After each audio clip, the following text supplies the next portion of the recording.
In this video, we'll be taking a look at how to add a language to your keyboard on the Samsung Galaxy S26 Ultra. If you like this kind of content or find this kind of content helpful, leave a message down below. Don't forget to subscribe, and thanks for watching.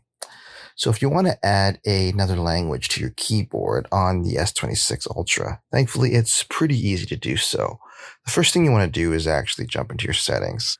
Once you're in your settings, you want to scroll down, and what you're looking for is General Management. From General Management, you want to scroll down and you want to look for Samsung Keyboard Settings. And then from there, you want to hit Language and Types. And then from there, you want to hit Manage Input Languages.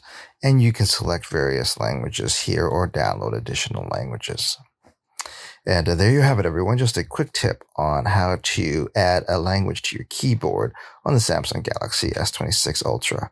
If you like this kind of content or find this kind of content helpful, leave a message down below. Don't forget to subscribe, and thanks for watching.